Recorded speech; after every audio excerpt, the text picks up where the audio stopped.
Shalom. మన ప్రభువుడు రక్షకుడైన యేసు క్రీస్తు నామములో మీ అందరికీ కూడా నా యొక్క శుభాలు తెలియపరుస్తున్నాను. బాగున్నారు కదా? మరి సంతోషంగా ఉండాలని, దీవెనకరంగా ఉండాలని, ఆశీర్వాదకరంగా ఉండాలని నా ఆశ, నా కోరిక, నా ప్రార్థన. ప్రియమైన దేవుని యొక్క బిడ్డలారా, ప్రతిరోజు మీ కొరకు, మీ కుటుంబాల కొరకు, మీ బిడ్డల కొరకు మీరు చేస్తున్న ప్రతి ఒక్క పనుల నిమిత్తము నేను దేవుని యొక్క దైవజనుడిగా మీ కొరకు నేను ప్రార్థన చేస్తున్నాను. చిన్నలు మొదలుకొని వృద్ధాపంలో ఉన్న ప్రతి ఒక్కరి కొరకు దేవుని యొక్క పనిబడిగా నేను ప్రార్థన చేస్తూ ఉన్నాను. అలాగే మీరందరూ కూడా నన్ను మీ యొక్క కుటుంబంలో ఒక కుటుంబస్తుడిగా, ఒక దైవజనుడిగా కాకుండా ఒక అన్నగా, ఒక తమ్ముడిగా నన్ను భావించి నా కొరకు, నా కుటుంబం కొరకు, నా పరిచర్య కొరకు, అలాగే నేను చేస్తున్న ప్రతి ఒక్క శుభార్త కొరకు, అలాగే దేవుని యొక్క వాక్యము అనేక మందికి అందించడం కొరకు మీరు నాకు పాలభాగస్తులయ్యి నా కొరకు మీరు ప్రార్థన చేస్తూ ఉన్నందుకు మీకు ఎంతగానో నేను రుణస్తులను, ధన్యులను. ఎందుకనంటే దేవుడు నాకు ఇచ్చిన మీరు నాకు ప్రజలై ఉన్నారు. ప్రభు అంటూ ఉన్నారు, మీకు నేను దేవుడినై ఉన్నాను, మీరు నాకు ప్రజలై ఉన్నారు అని చెప్తూ ఉన్నాడు. నిజమే కదా ప్రియమైన దేవుడికి బిడ్డలారా? మనము ఎవరు ప్రజలము అంటే దేవుని యొక్క ప్రజలమై ఉన్నాం.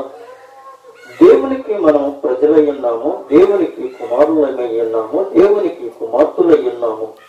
మనము దేవునికి ఎడబాసేవారు కాకుండా, ఎడబాపేవారు కాకుండా దేవుని యొక్క కుటుంబంలో గడిపేవారులాగా మనము ఉంటూ ఉన్నాం. నిజమే ప్రియమైన దేవునికి బిడ్డలారా, కొన్ని రోజులుగా నేను దేవుని యొక్క వాక్యాన్ని ధ్యానించినప్పుడు దేవుడు నా యొక్క తలంపులతో ఆయన మాట్లాడుతూ ఉన్నాడు. ఆ తలంపులు నాతో మాట్లాడుతున్న ప్రవచనాలు, నాతో మాట్లాడుతున్న దర్శనాలు మీతో నేను మాట్లాడటానికి, మీతో నేను పంచుకోవడానికి నేను ఎంతగానో సంతోషిస్తూ ఉన్నాను. అయితే ప్రియమైన దేవునికి బిడ్డలారా, కొద్ది రోజులుగా దేవుని యొక్క వాక్యాన్ని అనగా జకర్యా గ్రంథము 10వ అధ్యాయము నేను ధ్యానిస్తూ ఉండగా, ఆ 10వ అధ్యాయము మొదటి వచనములో ఆ యొక్క మాటలు నా హృదయాన్ని పట్టుకుని ఉన్నవి. ఏంటి ఆ మాటలు? నాతో మాట్లాడుతున్న మాటలు ఏమిటి అని అంటే, యేసుక్రీస్తు ప్రభు వారు సైన్యములకు అధిపతినే యెహోవా దేవుడు, జీవము కలిగిన దేవుడు నాతో మాట్లాడుతూ ఉన్నాడు. ఆయన మాట్లాడుతూ ఉన్న దేవుడు ఆయన మోగవాడు మాత్రం కాదు. ఎందుకంటే ఆయన సృష్టిలో ఆయన దేవుడై ఉన్నాడు, సృష్టికి ఆయన దేవుడై ఉన్నాడు గనుక నేను ఆ మాటలు చదువుతూ ఉండగా నా హృదయాన్ని హత్తుకుంది. చూడండి, మీరు కూడా ఈ యొక్క గ్రంథాలని తెరిచినట్లయితే జకర్యా గ్రంథము 10వ అధ్యాయము మొదటి వచనంలో మనం చదువుకుంటే అక్కడ మనకి ఆయన మాట్లాడుతూ ఉన్నాడు. కలవరి వానాకాలమున వర్షము దయచేయమని యెహోవాను వేడుకొనుడి. ప్రతి వాణ్ణి చేనిలోను పైరు మొలిసినట్లు యెహోవా మెరుపులను పుట్టించెను. ఆయన వానలు మెండుగా కురిపించెను. చూడండి ప్రియమైన దేవునికి బిడ్డలారా, నేను కొన్ని రోజులుగా దేవుని యొక్క వాక్యాన్ని ధ్యానిస్తూ ఉన్నప్పుడు ఈ మాట నాకు హత్తుకుంది. ఈ మాటలు నాకు హత్తుకోవటమే కాదు, ఈ మాటలను బట్టి నేను దేవుణ్ణి ధ్యానించినప్పుడు, దేవుణ్ణి స్తుతించినప్పుడు దేవుడు నా హృదయంతో మాట్లాడి ఉన్నాడు. ఏంటి అనంటే, జకర్యాతో ఎలా మాట్లాడి ఉన్నాడు, దేవుడు నాకుతో అలాగే మాట్లాడి ఉన్నాడు. అయితే ప్రియమైన దేవునికి బిడ్డలారా, కడవరి వానాకాలము అనగా కడవరి వానాకాలమున వర్షము దయచేయమని యెహోవాను వేడుకోవాలి. అయితే ప్రియమైన దేవుని యొక్క బిడ్డలారా, ప్రతి ఒక్క జీవితంలో వారికి దేవుడు అనుగ్రహించిన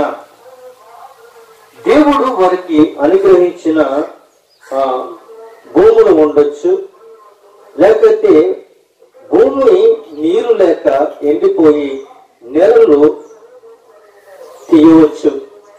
అయితే ప్రియమైన దేవునికి బిడ్డలారా, నెలను విడిచిన భూమి మీద ఏ విత్తనం వేసినప్పటికీ కూడా అది మొలకెత్తదు.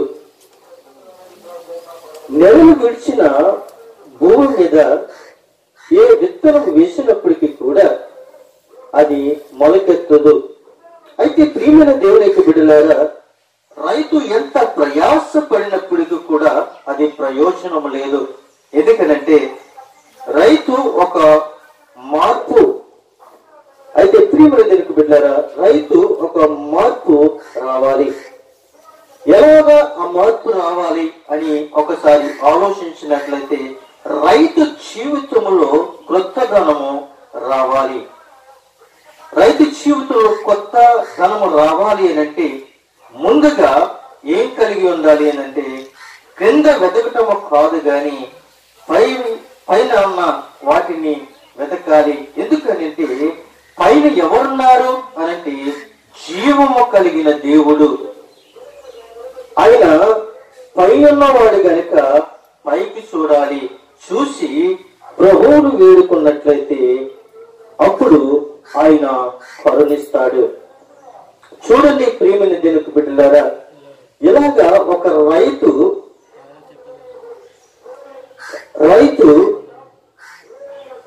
ఆశతో ఎదురు చూడాలి. రైతు ఆశతో ఎలాగా ఎదురు చూడాలి అంటే దేవుని వైపు ఎదురు చూడేసే వాళ్ళ ఉండాలి. ఎండిపోయిన నదులను జ్ఞాపకం చేసుకున్నాం. ఎండిపోయిన నదులలో నీరు లేకపోతే నెరలు తీసివేస్తూ ఉంటే, ఎండిపోయిన భూములను మనం జ్ఞాపకం చేసుకున్నట్లయితే అవి ఎందుకు పనికిరావు? నోరు తెరుచున్నట్లుగా ఆ భూమి యొక్క నెరలు తెలుసుకుంటూ ఉంటాయి. దేని కొరకు ఈ నెరలు చూస్తూ ఉన్నాయి అనంటే వర్షం కొరకు చూస్తూ ఉన్నాయి. అయితే ప్రియమైన దేవుని యొక్క బిడ్డలారా, నెరలు విడిచినప్పుడు ఆకాశం వైపు చూస్తూ ఆ యొక్క వర్షం కొరకు ఆ నెరలు చూస్తూ ఉన్నాయి. ఎప్పుడైతే నెరలు చూసి వర్షం కురిసిన తర్వాత ఆ నెరలు మూసుకుపోతూ ఉంటాయి.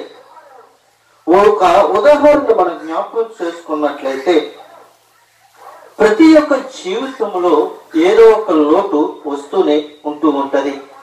ఎందుకనంటే రైతైనా కావచ్చు, చెరువులు వేసిన ఒక యజమానుడైనా కావచ్చు, చేపల చెరువు వేసిన ఒక యజమానుడైనా కావచ్చు, ఈ ముగ్గురులో ఎవరు కూడా వ్యత్యాసము కాదు. ఎందుకనంటే రొయ్యలు చెరువు వేసిన వాడు ఏం చేస్తాడు అనంటే ఆ కౌంటర్కు వచ్చిన తర్వాత ఆ యొక్క రొయ్యలను పట్టేసుకుని మళ్ళీ ఏం చేస్తాడు అనంటే ఆ యొక్క చెరువును నీరంతా తోడేసి ఆ యజమానుడు ఏం చేస్తాడు అంటే ఆ చెరువును ఎండగడతాడు. ఎండగట్టిన తర్వాత అది బాగా నెరలు తీసేస్తూ ఉంటది. అది నెరలు తీసిన తర్వాత అప్పుడు తన యజమానుడు ఏం చేస్తాడు అంటే కొన్ని మెడిసిన్ తీసుకుని వచ్చి ఆ యొక్క నెరలలో ఆ యొక్క మెడిసిన్ కొడుతూ ఉంటాడు. కొట్టిన తర్వాత అప్పుడు కొన్ని రోజులు పోయిన తర్వాత మళ్ళీ రొయ్యల చెరువు వేయటానికి తన యజమానుడు ఏం చేస్తాడు అంటే ఆ రొయ్యల చెరువులోనికి నీరు తోడుతూ ఉంటాడు. అప్పటికి ఆ రొయ్యల చెరువు యొక్క విధానము ఎలాగుంటుంది అనంటే నెరలు తీసివేసి నోరు ఆవలించినట్లుగా ఉంటది. ఎప్పుడైతే తన యజమానుడు ఆ యొక్క చెరువులోనికి నీరు ఎప్పుడైతే తోడతాడో అప్పుడు ఆ యొక్క చెరువులో ఉన్న ఆ నెరలన్నీ కూడా మూసుకుపోతాయి. మూసుకుపోయిన తర్వాత అప్పుడు ఆ యొక్క యజమానుడు ఆ యొక్క చెరువులో ఆ రొయ్యలను వేసి పెంచుతూ ఉంటాడు. అలాగే రైతులు కూడా మనం జ్ఞాపకం చేసుకోవచ్చు.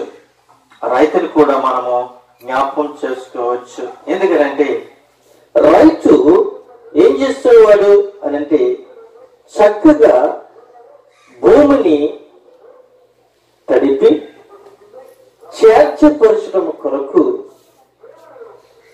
దుక్కు దున్నించి నీళ్లు పడుతూ ఉంటాడు.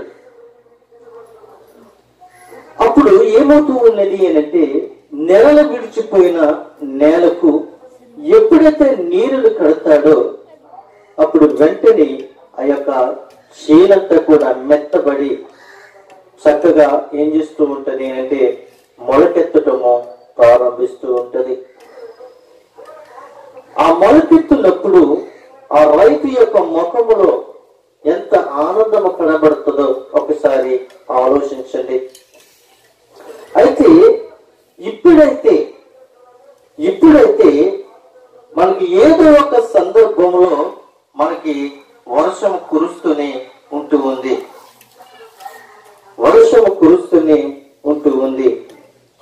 కానీ ప్రియమైన దేవుని యొక్క బిడ్డలారా, ఇంచుమించులు ఒక 30 సంవత్సరములు మనము వెనక్కి వెళితే ఆ రోజుల్లో సరిగ్గా వర్షాలు పడేవి కావు. అప్పుడు నా వయసు దగ్గరగా 8 సంవత్సరాలు లేక 10 సంవత్సరాలు ఉండొచ్చు. ఆ రోజుల్లో దగ్గరగా సంవత్సరాల తరబడి ఏదో మరో కొంచెం చిలికలు పడేవి, పూర్తిగా పడేవి కావు. లేకపోతే ఆ సంవత్సరం మొత్తంలో కూడా వర్షాలు పడేవి కావు. అయితే ఆ యొక్క ఒక 30 సంవత్సరాలకు వెనక్కి వెళితే వర్షం పడలేని సమయంలో గ్రామస్తులందరూ కూడా కలిసి ఒక నిబంధన కలిగేవారు. గ్రామస్తులందరూ కూడా ఒక నిబంధన కలిగి ఒక ఒప్పందము తీసుకొని మనము వర్షము కొరకు ఏదో ఒకటి మనం చెయ్యాలి. వర్షము లేక చెరువులు ఎండిపోతూ ఉన్నాయి, వర్షము లేక భూములు ఎండిపోతూ ఉన్నాయి, వర్షము లేక పంటలు పాడైపోతూ ఉన్నాయి, వర్షము లేక చేలన్నీ కూడా పనికి రాకుండా పోతూ ఉన్నాయి. ఏది వేసినప్పటికీ కూడా ప్రయోజనం లేదు, ప్రయోజనకరంగా కనబడుతూ లేదు. మనం ఎంత కష్టపడినప్పటికీ కూడా మరి ఆకాశములో నుండి ఒక వర్షము చుక్క కూడా పడటం లేదు. కనుక మనము ఏదో ఒకటి చెయ్యాలి అని గ్రామ పెద్దలైనా లేదంటే గ్రామస్తులైనా లేదంటే వేరే వ్యక్తులైనా అందరూ కూడా కలిసి ఒక నైట్ కూర్చుని ఒక బండ మీద కూర్చుని ఒకటి ఆలోచన చేసుకుని వాళ్ళ ఆలోచన ప్రకారంగా ఒక తీర్మానం తీసుకుని వాళ్ళు ఏం చేసేవారు అని అంటే వర్షం కొరకు వర్షం కురాలని ఒక తాత్పర్యంతో వాళ్ళ ఒక నిబంధన కలిగి వాళ్ళు ఆ నిర్ణయాన్ని తీసుకుని వాళ్ళు ఒక సమయాన్ని సమకూర్చుకొని ఒక డేట్ని ఫిక్స్ చేసుకొని మనమందరము కూడా వర్షం కొరకు మనం ప్రయత్నం చేద్దాం అని ఆలోచించేవారు. అయితే ప్రియమైన దేవునికి బిడ్డలారా, వాళ్ళ ఆలోచన మంచిదే, వాళ్ళ ఆలోచన కూడా మంచిదే. ఎందుకంటే పంటలు నాశనం అయిపోతున్నాయి, చెరువులు ఎండిపోతున్నాయి, తాగడానికి నీరు లేదు, మరి పైర్లన్నీ కూడా ఎండిపోతూ ఉన్నాయని వాళ్ళు చాలా బాధతో ఏదో ఒకటి మనం చెయ్యాలి అని ఒక థాట్ వాళ్ళ మీద తీసుకుని వచ్చి వాళ్ళు ఏం చేసేవాళ్ళంటే ఓ డేట్ని ఫిక్స్ చేసుకొని ఆ డేట్ ప్రకారంగా వాళ్ళందరూ కూడా సిద్ధపడి వాళ్ళందరూ ఏం చేసేవారు అంటే ఒక అట్టి చెట్టు తీసుకొని ఆ అట్టి చెట్టుని ఏం చేసేవారు నరికి దాన్ని శుభ్రంగా ఆ పైన ఉన్న తొక్కంతా కూడా ఒలిసి ఏం చేసేవారు అంటే ఆ యొక్క కావిడి కింద ఆ బొందకి ఏం చేసేవారంటే తాడు కట్టి ఎదరొక తాడు వెనకాలొక తాడు, ఎదరొక కర్ర వెనకాలొక కర్ర కట్టి కావిడి మోసినట్లుగా వాళ్ళు ఏం చేసేవారంటే ఒక కావిడి కింద తయారు చేసేవారు. తయారు చేసి వారు ఏం చేసేవారు అంటే ఆ చివరిని ఈ చివరిని మయ్యాన్ని 3 కప్పలను కట్టేవారు.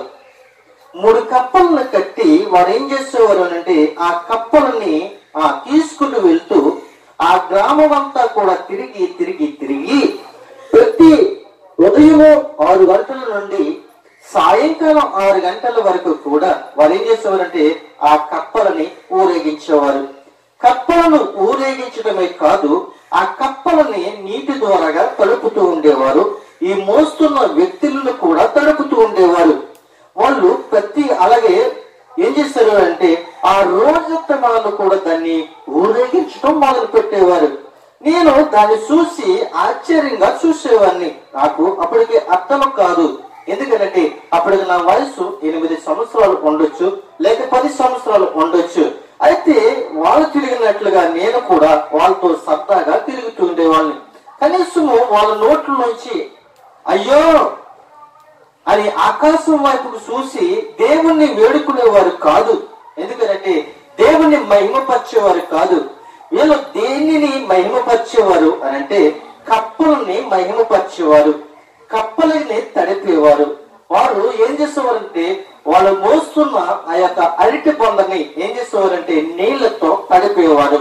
అయితే ప్రియమని తెలుపుబడ్డారా, ఉదయం నుండి సాయంకాలం వరకు కూడా వాళ్ళు చాలా ప్రయాసపడేవారు. కానీ వర్షం కురిసేది కాదు. అది కురాలన్న సమయంలోనే అది కురిసేది. ప్రియమని తెలుపుబడ్డారా, అయితే కడవరి వానాకాలమున వర్షము దయచేయమని యెహోవాను వేడుకొనుడి. ఎందుకని ఈ మాటలు మీకు చెప్పడానికి ఇష్టపడుతూ ఉన్నాను అని అంటే అక్కడ గ్రామ పెద్దలైనా కావచ్చు, లేదంటే గ్రామస్తులైనా కావచ్చు, అందరూ కూడా ఆ యొక్క అరటి బండకి ఆ కప్పలు కట్టి ఊరేగించినప్పటికీ కూడా వర్షము పడేది కాదు. వాళ్ళ ప్రయాసము వ్యర్థమైపోయేది. ప్రియమైన బిడ్డలారా, అయితే ప్రభువుతూ ఉన్నాడు, కడవరి వర్షాకాలమున వర్షము దయచేయమని ఎవరిని వేడుకోవాలి అంటే యెహోవాను వేడుకోవాలి. ఎప్పుడైతే యెహోవాను వేడుకుంటామో అప్పుడు మన మొర్ర దేవుడు ఆలకిస్తాడు. అయితే ప్రియమైన బిడ్డలారా, వీళ్ళ యొక్క ప్రయాస కప్పలు వినలేదు, వీళ్ళ ప్రయాస అరటి బండ యొక్క ముక్క వినలేదు. కానీ ఇక్కడ నేను చూస్తున్నట్లయితే ఈ రోజు యొక్క ప్రయాస నేను ఆలోచిస్తూ ఉన్నాను. చాలా మంది కూడా వర్షం కొరకు ఆశ కలిగి అయ్యో ప్రభువా ఏంటి వర్షం మాకు కొట్టలేదు అని ప్రభుని చాలా మంది వేడుకుంటూ ఉన్నారు. చాలా మంది వేడుకుంటూ ఉన్న సమయంలో దేవుడు ప్రజల యొక్క మొరను, సంఘం యొక్క మొరని, నీ యొక్క ప్రయాసపడిన ప్రార్థనను దేవుడు అంగీకరించి దేవుడు ఏం చేస్తాడు అంటే వర్షాన్ని కుమ్మరిస్తూ ఉన్నాడు. ప్రియమైన దేవులారా, ఈ రోజుని చూసినట్లయితే సమృద్ధమైన వర్షము దేవుడు మనకు అనుగ్రహిస్తూ ఉన్నాడు. ఎందుకంటే ఎండిపోయిన నదులు లేవు ఈ రోజుల్లో, ఎండిపోయిన భూములు లేవు ఈ రోజుల్లో, ఎండిపోయిన పంటలు లేవు ఈ రోజుల్లో. ఎందుకో తెలుసా? సంఘం యొక్క ప్రార్థన, దైవజనుల యొక్క ప్రార్థన, ఉపవాసమైన ప్రార్థన దేవుడు ఆలకించి దేవుడు ఏం చేస్తాడంటే తన కాలము చొప్పున ఏం చేస్తాడంటే ఆయన వర్షాన్ని కుమ్మరిస్తూ ఉన్నాడు. వర్షాన్ని కుమ్మరించడమే కాదు ప్రియమైన బిడ్డలారా, తన పడే కాలంలోనే ఆయన వర్షాన్ని కుమ్మరిస్తూ ఉన్నాడు. వర్షాకాలము అంటే మరి మనం ఏం చేస్తూ ఉన్నాము అనంటే వర్షాకాలమును మనము వేడుకోవాలి. వేడుకున్నప్పుడే మనకి వర్షాకాలము అంటే దేవుడు సమృద్ధమైన నీరును మనకి ఇస్తాడు. నీరు లేకపోతే ప్రియమైన బిడ్డలారా కరెంట్ అనేది ఉండదు. నీరు లేకపోతే ప్రియమైన బిడ్డలారా మనుషులు తాగటానికి దాహానికి నీరు అనేది ఉండదు. నీరు లేకపోతే ప్రయోజనము లేదు. ఎందుకంటే నీరు ద్వారాగానే మనకి కరెంట్ వస్తుంది. నీరు త్రాగుతుంటే ప్రతి ఒక్క మనుషుడు జీవింపబడుతూ ఉన్నాడు. నీరు లేకపోయినా, ఆహారం లేకపోయినా, ఏమీ లేనప్పటికీ కూడా మనిషికి జీవనం అనేది లేదు. ఎందుకంటే వర్షము కావాలని మనము ఎవరిని వేడుకోవాలి అంటే యెహోవాని వేడుకోవాలని నేను ముందుగా మీకు తెలియపరుస్తూ ఉన్నాను. అయితే ప్రియమైన బిడ్డలారా, దేనికోసం మనం అడగాలి అని అంటే ముందుగా చేనులోను పైరు మొలిచినట్లుగా మనం అడగాలి. మనం దేనికోసం అడగాలి అని అంటే ముందుగా చేనులోను పైరు మొలిచినట్లుగా మనము అడగాలి. అలాగే రెండోదిగా వానను మెండుగా కురిపించు ప్రభు అని మనము అడగాలి. అయితే ప్రియమైన బిడ్డలారా, ఎప్పుడైతే మనము అడుగుతూ ఉంటామో ఆయన మెండుగా వానలు కురిపిస్తూ ఉంటాడు. అయితే ప్రియమైన బిడ్డలారా, మరి ఒకటి మనం చూసినట్లయితే వానకు ముందుగా ఏం జరుగుతుంది అనే విషయాన్ని మనం జ్ఞాపకం చేసుకున్నట్లయితే, మూడోదిగా మనం ఆలోచించినట్లయితే యెహోవా మెరుపులను పుట్టించను. వర్షం రావక మునుపు ముందుగా ఏం కనబడుతుందంటే మెరుపులు మెరుస్తూ ఉంటాయి, ఆకాశములో మబ్బులు పడుతూ ఉంటాయి. మనకు ఒక సూచనగా అక్కడ మనకి కనబడుతూ ఉంది. అయితే ప్రియమైన దేవుని బిడ్డలారా, ఆకాశము వానలు ఇయ్యగలవా అనంటే ఇస్తాయి. ఇవ్వడానికి కారణం ఏమిటి అని ఒకసారి మనము ఆలోచన చేసుకున్నట్లయితే, ఇర్మియా గ్రంథంలోనికి మనము వెళ్ళి చూసినట్లయితే అక్కడ ఒక మాట మనకి కనబడుతూ ఉంది. ఇర్మియా గ్రంథములోని 14వ అధ్యాయములో 22వ వచనములో ఒక మాట మనకి తెలియపరుస్తూ ఉన్నాడు. ప్రియమైన దేవుని యొక్క బిడ్డలారా, ఇర్మియా గ్రంథము 14వ అధ్యాయము 22వ వచనములో మనం చూస్తున్నట్లయితే, జనములు వ్యర్థ దేవతలలో వర్షము కురిపించగలుగుతున్నాయా అని అడుగుతూ ఉన్నారు.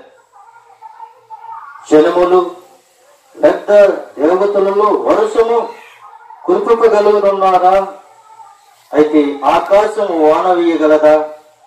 మా దేవుడైన యెహోవా నీవే కదా దానిని చేస్తున్నావు, నీవే ఈ క్రియలన్నీ చేస్తున్నావు, నీ కొరకే మేము కనిపెట్టుకునిస్తున్నాము అని అడుగుతూ ఉన్నారు.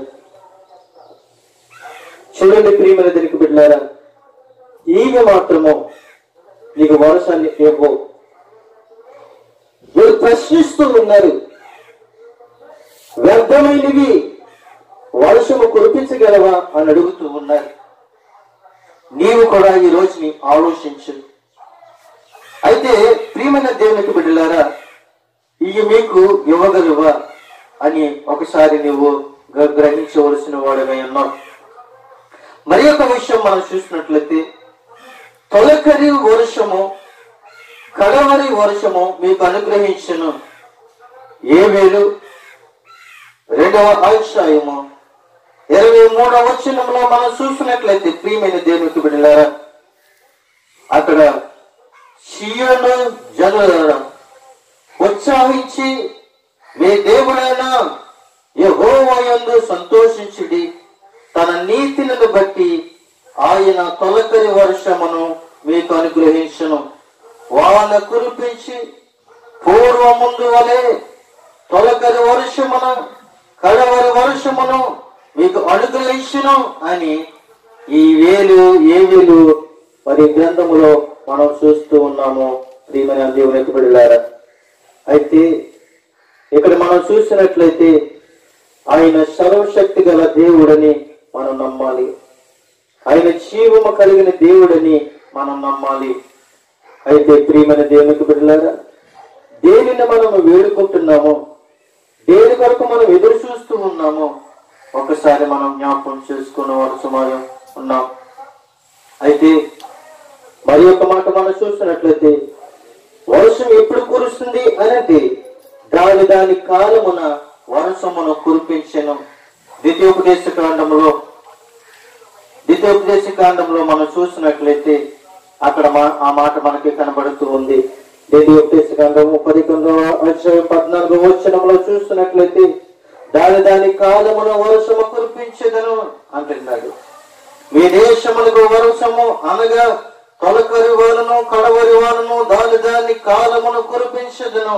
అందువలన నీవు నీ ధాన్యములను నీ దాస్యారక్షములను నీ నూనెను కూర్చిపెందువు అని చెప్తూ ఉన్నాడు.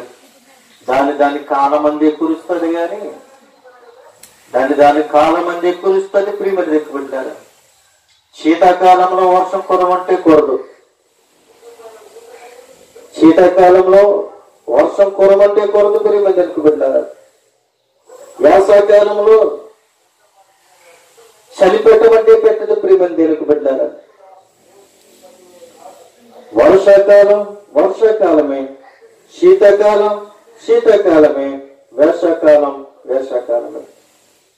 దేని కాలానికి ఆ కాలమే ఉపయోగపడుతుంది. కానీ వర్షాకాలము వేసవకాలంలో కొరమంటే కొరకు ప్రియమైన దేనికి పెట్టారా. వర్షాకాలం ఎప్పుడు మనకు ప్రారంభమవుతుంది అని అంటే జూన్ నెలలో ప్రారంభమవుతుంది. కడవరి వర్షాకాలం ఎప్పుడు మొదలవుతుంది అని అంటే దగ్గరగా సెప్టెంబర్ అక్టోబర్ నెలలో చివరి నెలలో మనకి ఈ యొక్క వర్షం మనకి కురబోతూ ఉంది. ఇశ్రాయేలులో తొలకరి వాన అనగా చూడండి ప్రియమైన దేనికి పెట్టారా. ఇశ్రాయేలులో తొలకరి వాన శరదృతువులో మొదలవుతుంది. కడవరి వానలు వసంత కాలంలో కురుస్తూ ఉంటాయి. ప్రియమైన దేవునికి బిడ్డలారా, యెహోవా కన్నులు సంవత్సరాలు మొదలుకొని సంవత్సరాంత వరకు ఎల్లప్పుడూ దాని మీద ఉండును. ఆయనే ప్రియమైన దేవునికి బిడ్డలారే ఎల్లప్పుడూ దాని మీద ఉండును అనే మాటలు దేశ పట్ల యెహోవాకున్న శ్రద్ధలోని తెలియజేస్తూ ఉన్నాయి. అయితే మరి ఒక విషయాన్ని మనం చూసుకున్నట్లయితే ఆయన భూమి మీద వర్షము కురిపించేవాడు.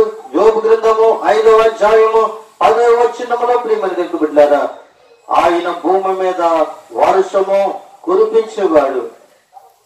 దేవుడే కురిపిస్తాడు గాని మానవులు కాదండి.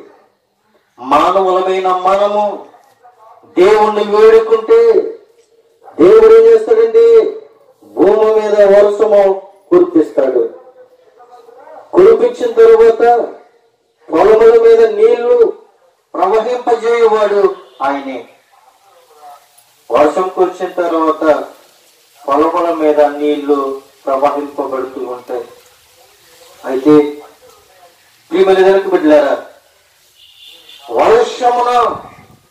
వర్షమునకు తండ్రి ఉన్నాడా అనంటే నేనంటున్నాను ప్రియమైన దేవునికి బిడ్డలారా, యోబు గ్రంథము 38వ అధ్యాయం 28వ వచనంలో చూసినట్లయితే వర్షముకు తండ్రి ఉన్నాడా అని చూసినట్లయితే నేను అంటాను తండ్రి ఉన్నాడు.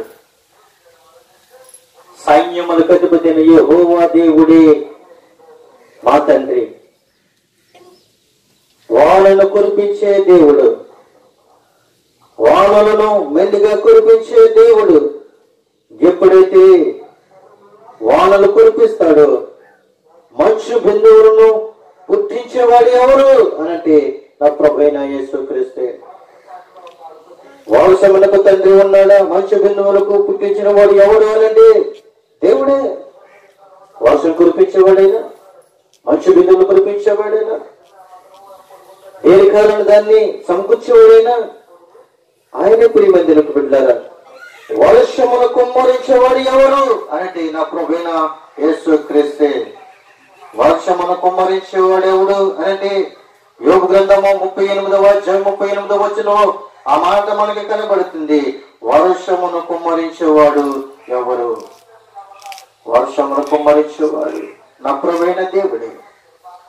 వర్షమును వేడుకోండి ప్రియమైన దేవుని బిడ్డలారా. వర్షమును కురిపించి ప్రభాని దేవుణ్ణి అడగండి. అయితే భూమి కొరకు వర్షము సిద్ధపరచువాడు ఎవరు అంటే నా ప్రభువైన దేవుడే. భూమి కొరకు వర్షము సిద్ధపరచువాడు నా ప్రభువైన దేవుడే. కీర్తన గ్రంథము 147వ అధ్యాయము 8వ వచనములో అక్కడ మనకు కనబడుతూ ఉంది. పర్వతముల మీద గడ్డి మొలిపించేవాడు ఆయనే. పర్వతముల మీద గడ్డి మొలిపించేవాడు ఆయనే. చూడండి ప్రియమైన దానికి పెట్టారు, పెద్ద పెద్ద కొండలు కనబడుతూ ఉంటాయి. కింద భూమి మీద నీరు కట్టి చక్కగా సంరక్షించి అందులో ఇలా వేస్తే మొలుస్తూ ఉన్నాయి. కానీ ఎక్కడో కొండల ప్రాంతంలో నీరు నిలబడదు, అక్కడ మట్టి ఉండదు ప్రియమైన దానికి బిడ్డలారా. కానీ ఆ కొండ మీద అంతా కూడా పచ్చటిగా మారిపోతాయి. పచ్చని మొక్కలతో చక్కగా అందంగా కనబడుతుంది. ఆ కొండల మీద ఎలా నీరు కనబడుతుంది? నీరు కూడా నిలబడదు, కానీ మొక్కలు పచ్చగా కనబడుతూ ఉన్నాయి. కింద భూమికి నీరు పెడితేనే మొక్కలన్నీ పచ్చగా కనబడతాయి, కానీ కొండ మీద నీరుని, కొండ మీద మొక్కలని పోషించేవాడు నా దేవుడే. కింద నుంచి ఎక్కడో ఉన్న ఆ మొక్కలను చూస్తే ఎంత పచ్చగా కనబడుతుందో కొండంతని. పోషించేవాడు దేవుడే కదా, నీరు పోసేవాడు దేవుడే కదా. కొండల మీద నీరు ఎలా నిలబడతాయి? ఇప్పుడు మన దగ్గరికి వెళ్ళారా? ఆలోచించారా ఇప్పుడన్నాని? అయితే భూమి కొరకు వర్షము చిత్రపరిచేవాడు, పర్వతము మీద గడ్డి మొలిపించేవాడు నా ప్రభువైన దేవుడే అని నేను సంతోషిస్తూ ఉన్నాను, ఆనందిస్తూ ఉన్నాను. ఒకడు చెట్టు నాటగా వర్షము దానిని పెంచును. యెషయా గ్రంథము 44వ అధ్యాయము 14వ వచనంలో అక్కడ మనకి కనబడుతుంది. ఒకడు చెట్టు నాటగా వర్షము దానిని పెంచును. నిజమే ప్రియమైనటువంటి బిడ్డలారా, ఒక చెట్టుని ఒకడు నాటిన తర్వాత ప్రతిరోజు వాడు ఆ చెట్టుకి నీరు పోయాడు. కానీ దేవుడు వర్షాన్ని కురిపించి దానికి సమృద్ధైన నీరును కురిపించి దానిని పోషిస్తూ ఉన్నాడు. అయితే వానలు కురియక మానెను.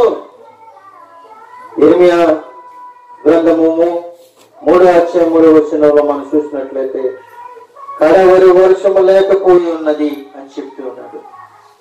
వానలు కురవకపోతే ఏమవుతుంది తెలుసా?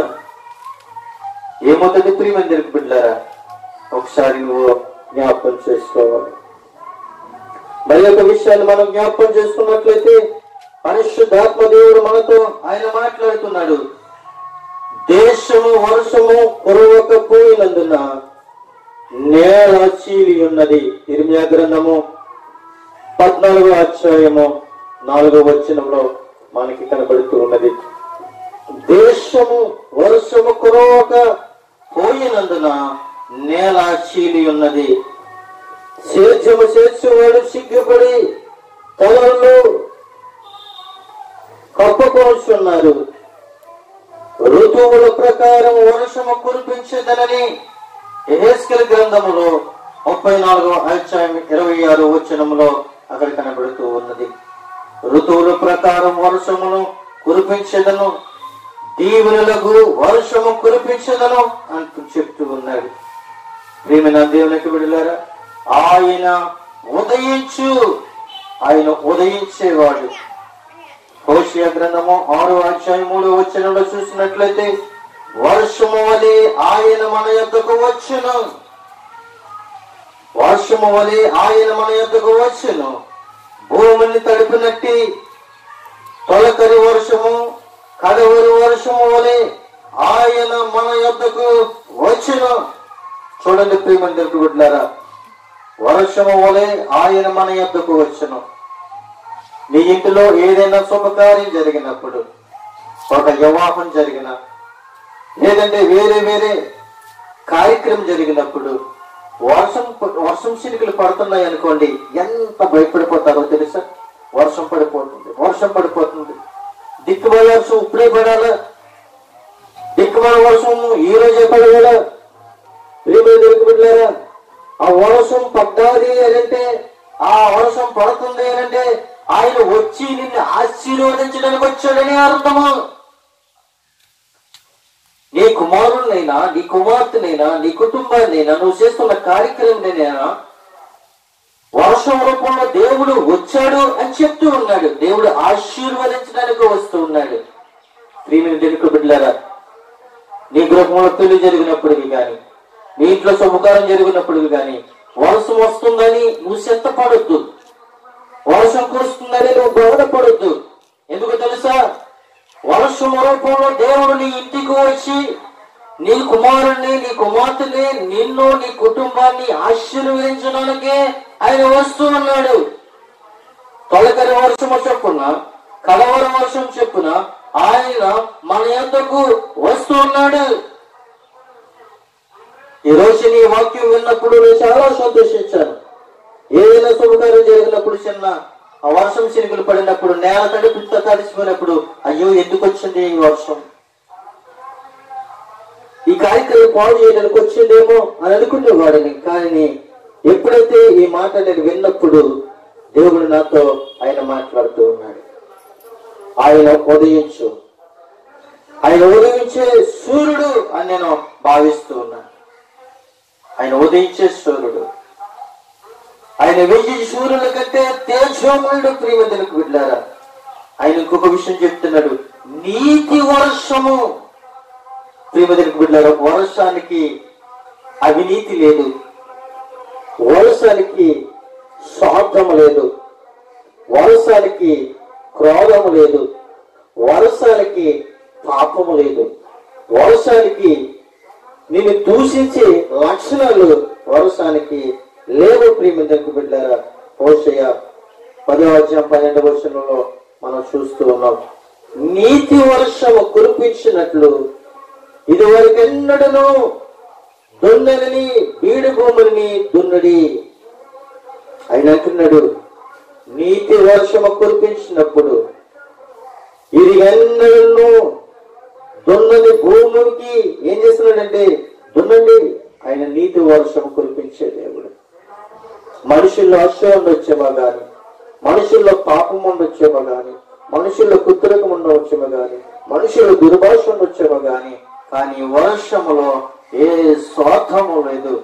వర్షము దేవుడి అనుగ్రహించినప్పుడే దేవుడు వర్షము రూపంలోనే వస్తున్నానని ఇక్కడ లేఖనం ద్వారా చూస్తున్నాం. ప్రియమైన దేవుని యొక్క బిడ్డలారా, మరి ఒక విషయాన్ని మనం చూసినట్లయితే ఆ నీతిమంతుల మీదను వర్షము కురిపించేవాడు. మత్తయి సువార్త 5:45 మనకి కనబడుతుంది. ఆయన చెడ్డవారి మీదను మంచివారి మీదను తన సూర్యుని ఉదయింపజేసి నీతిమంతుల మీద ఆయన వర్షమును కుమ్మరించేవాడు. ఆయన నీతిమంతుల మీద వర్షం కురిపించేవాడు. నీతిమంతుడిగా యథార్థవంతుడిగా ఎప్పుడైతే ఉంటామో అప్పుడే ఆయన వర్షం రూపంలో ఆయన నీ మీద ఉంటాడని నేను నమ్ముతూ ఉన్నాను. అయితే ప్రియమంతులకు బిడ్డలారా, ఇంకొక విషయం చూపించినట్లయితే ఆయన మనకి గొప్ప కార్యములు తెలియపరుస్తూ ఉన్నాడు. వర్షము కుమ్మరించెను, చలిగా ఉన్నందున వారు నిప్పు రాజు పెట్టి మమ్మను అందరినీ చేర్చుకుండి అని అపోస్తుల కార్యములు 28:2 చూస్తూ ఉన్నాం. వ్యవసాయకుడు ప్రియమంతులకు యాకోబు పత్రికలో 5:7 చూసినట్లయితే వ్యవసాయకుడు కడవరి వర్షమును సమకూర్చే వరకు విలువైన భూముల నిమిత్తము ఓపికతో కాసుకొనుచు దాని కొరకు కనిపెట్టును కదా అని అడుగుతూ ఉన్నాడు. వ్యవసాయకుడు చూడండి ప్రియమంతులకు బిడ్డారా, తన వ్యవసాయం చేయటానికి వర్షం కొరకు ఆశతో చూస్తూ ఉన్నాడు. నువ్వు కూడా ఆశతో చూస్తూ ఉన్నావా? ఒకసారి ప్రభు నిన్ను ప్రశ్నిస్తూ ఉన్నాడు. చూడండి ప్రియమంతులకు బిడ్డారా, ప్రకటన గ్రంథంలో మనం చూస్తున్నట్లయితే అక్కడ కొన్ని మాటలుగా మనకు కనబడుతుంది. వర్షము కురవకుండగా ఆకాశము మోయుటకును వారికి అధికారము కలదు, మరియు వారికి ఇష్టమైనప్పుడల్లా నీళ్లను రక్తముగా చేయుటకును నానా విధములమైన తెగులను భూమి మీదకు బాధించుటకును వారికి అధికారము కలదు అని మనము ప్రకటన గ్రంథంలో చూస్తూ ఉన్నాం. వారికి ఇష్టం వచ్చినప్పుడు నీళ్లను రక్తంగా చేయుటకును నానా విధములమైన తెగులను భూమిని బాధించుటకును వారికి అధికారము కలదు. ప్రతి ఒక్క దైవజనుడికి దేవుని ఒక అధికారాన్ని ఇచ్చాడు. ఈ కుటుంబము శోధనలో ఉన్నప్పుడు, దైవజనుని వేడుకున్నప్పుడు, దైవజనుడు నీ కుటుంబం కొరకు ప్రార్థన చేసినప్పుడు నీ కుటుంబం బాగుపడుతుంది. ఎవరైనా అనారోగ్యంతో ఉన్నప్పుడు, ప్రభుని వేడుకున్నప్పుడు, దైవజనుల దగ్గరకు వచ్చి దైవజనుడితో నీ చెప్పినప్పుడు, దైవజనుడు ప్రార్థన చేసినప్పుడు దైవజనుడు యొక్క ప్రార్థన దేవుడు ఆలకించి నీకు స్వస్థతను అనుగ్రహిస్తాడు. దైవజనుడు ఏ ప్రార్థన అయితే చేస్తాడో, దైవజనుడు ఏ ప్రార్థన అయితే వేడుకోమో దేవుడికి తెలియపరుస్తాడు. వర్షం కురమంటే వర్షాన్ని కురిపిస్తాడు, మానేమంటే మానేస్తాడు. ప్రేమనుకుంటున్నారా? ఏరియా మనకి స్వభావం కలిగిన వాడే. ప్రార్థన చేసినప్పుడు 3.5 సంవత్సరం వర్షంకి వచ్చింది. ప్రార్థన చేసినప్పుడు 3.5 సంవత్సరంలో వర్షము ఆగిపోయింది. దైవజనుడు ప్రార్థన చేసినప్పుడు వర్షం కురుస్తుంది. దైవజనుడు ఆశీర్వదించినప్పుడు నువ్వు ఆశీర్వదమవ్వబడతావు.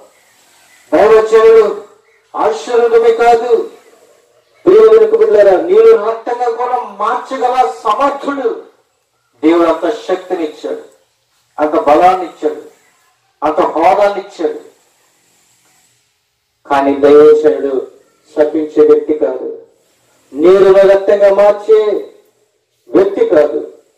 నీ కొరకు నా కొరకు దైవజనుడు ప్రార్థన చేస్తూ ఉన్నాడంటే దేవుని యొక్క కృప.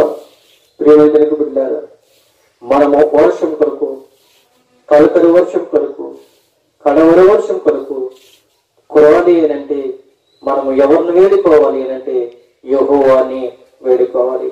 యెహోవాయి సమృద్ధమైన వర్షము, సమృద్ధమైన భూ ఫలాల్లో అనుగ్రహించేవాడు.